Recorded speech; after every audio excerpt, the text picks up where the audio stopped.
Em nome do Pai, do Filho e do Espírito Santo. Amém. Santo anjo do Senhor, meu zeloso guardador, se a ti me confiou a piedade divina, sempre me rege, me guarda, me governa, ilumina. Amém. Amado ouvinte do programa Oração da Manhã, da nossa Diocese de Formosa e você também de outras localidades. Seja sua manhã de terça-feira abençoada, com a presença dos santos anjos da guarda a nos conduzir e proteger.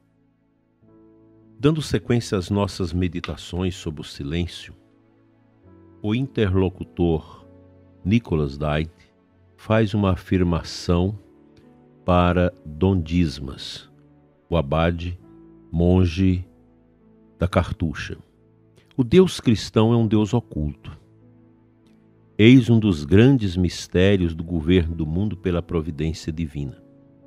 Eis, aliás, um dos aspectos da vida terrena que impedem de crer, aquele famoso Deus absconditus.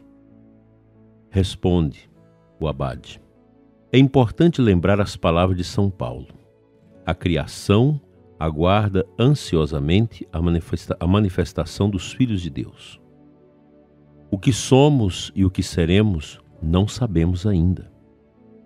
No curso diário do mundo, o silêncio de Deus é um fenômeno muito impressionante. Como entender o sentido dessa ausência? É certamente mais fácil entendê-la em nossa vida pessoal. O ser humano como criatura é marcado por um egocentrismo ontológico. Uma criança recém-nascida só tem consciência de si mesma. No primeiro momento percebe a mãe como uma extensão de si. Todos nós estreamos como solipsistas. Gradualmente, pela frustração, a criança passa a entender que sua mãe é outra pessoa. Várias etapas e alguns anos depois a levarão a um amor que inicialmente é interessado e depois gratuito. De maneira análoga, na vida espiritual temos que percorrer um imenso caminho. É preciso passar do egocentrismo total ao amor oblativo, não centrado em si mesmo, a imagem do grande amor de Deus.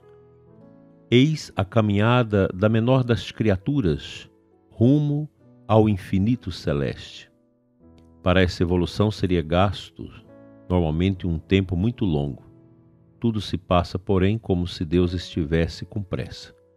Por isso, não devemos nos espantar se esse programa acelerado for muito duro. A vida é assaz, curta, para a realização de um percurso tão importante. Quem olha da perspectiva da eternidade, vê que nossa vida nada mais é que um breve momento. Mas isso não impede uma sensação de boa duração, especialmente se houver sofrimento. Temos em mente essa diferença, pois isso nos ajudará a compreender as coisas. Quando estivermos ao lado de Deus, nosso olhar será o mesmo que o seu.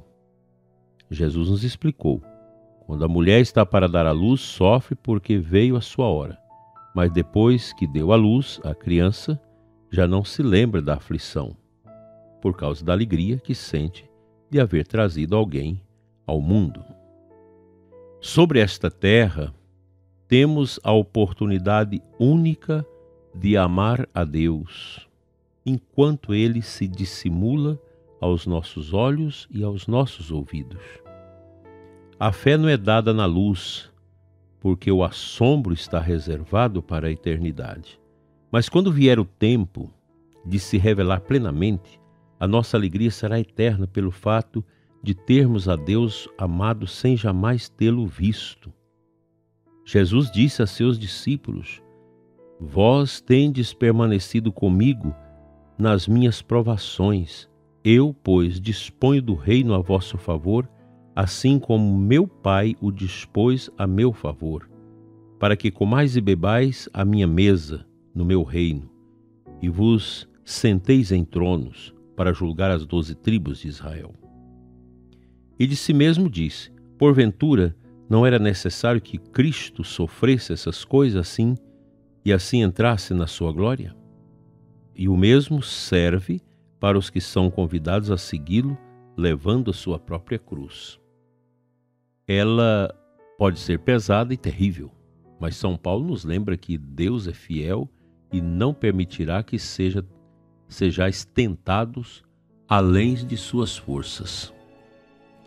Permaneçamos humildes ao falar do sofrimento alheio. Somente quem realmente sofreu tem o direito de falar. Paul Claude escreveu: Deus não veio para abolir o sofrimento, não veio nem mesmo para explicá-lo. Ele veio para preenchê-lo com a sua presença. E acrescentaria: ele veio para partilhar esse mistério gravado no corpo de Jesus ressuscitado. E será para sempre uma fonte de alegria e admiração. Diz o Salmo 115: Como retribuirei ao Senhor por tudo que fez por mim?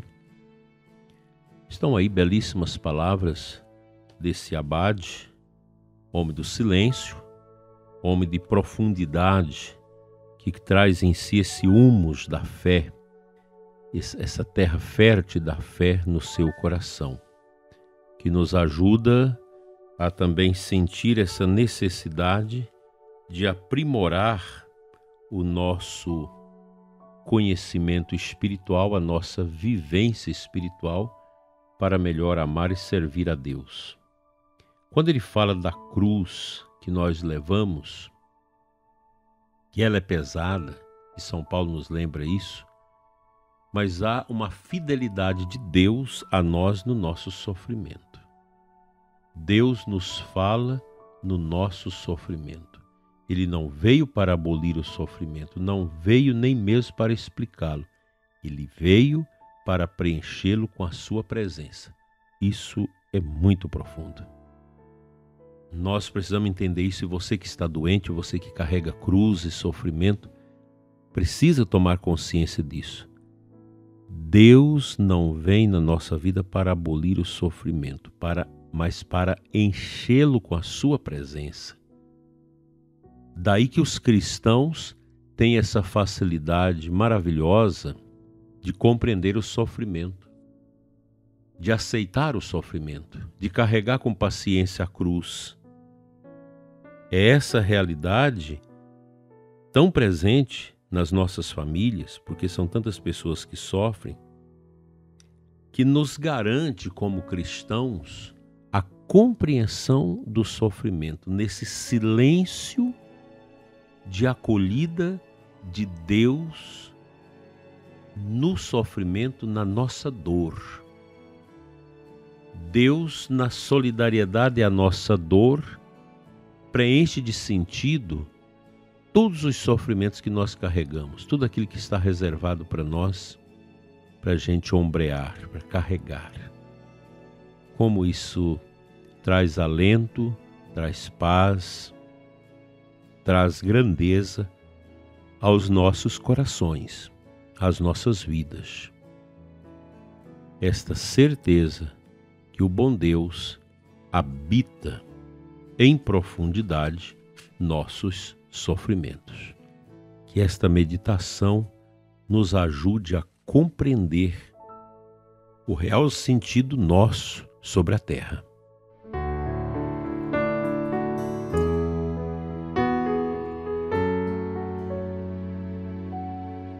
O Santo Evangelho de hoje, dando a sequência do Evangelho de ontem, capítulo 7 de Mateus, versículos 6, 12 a 14.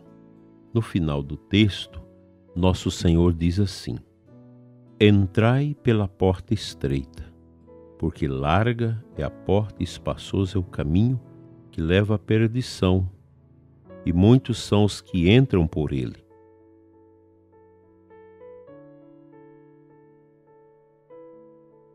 Como é estreita a porta e apertado o caminho que leva à vida, e são poucos os que o encontram. Exatamente por ser estreito. exatamente por ser um caminho pequeno, mais ou menos imperceptível aos nossos olhos, aos nossos sentimentos. O caminho de Deus é pequeno. A pessoa muito larga, carregada de pecado, de sujeiras, de imundície, não cabe nesse caminho.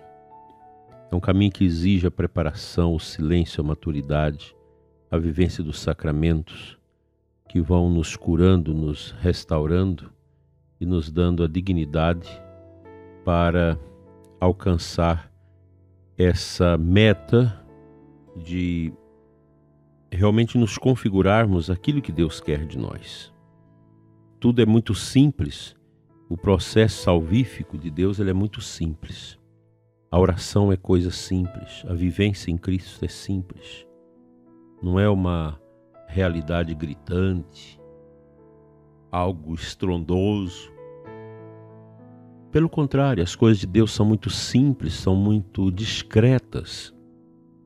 E somente quem realmente esvazia de si mesmo, do seu orgulho, da sua vaidade, das prepotências, somente quem se esvazia disso é capaz de atravessar o caminho estreito deixado por Deus. Nesse caminho de nosso Senhor não há lugar para as coisas mundanas, para aquelas realidades que nós cultivamos para agradar o nosso mundo interior, para trazer prazer às nossas vidas. No projeto de Deus não é isso. O projeto de Deus nos chama à simplicidade do caminho. Um caminho penitencial, um caminho de sacrifício, um caminho de obediência.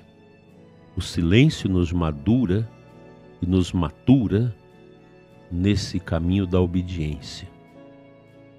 Mesmo quando obedecer seja tão amargo, tão difícil, mas se a gente o faz na fé, Deus nos dá sempre a sua maravilhosa recompensa.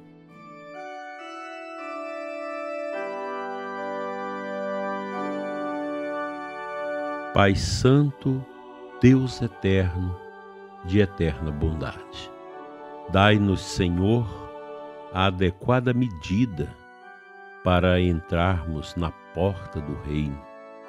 Não nos deixes, Senhor, ausente da Tua presença. Toque o profundo dos nossos pecados, dos nossos vícios e angústias, para que possamos melhor Te servir e Te amar, com um coração generoso e carregado de silêncio. Assim seja. O bom Deus te abençoe e te guarde hoje e sempre, em nome do Pai, do Filho e do Espírito Santo. Amém. Fique com Deus e até amanhã, se Ele nos permitir.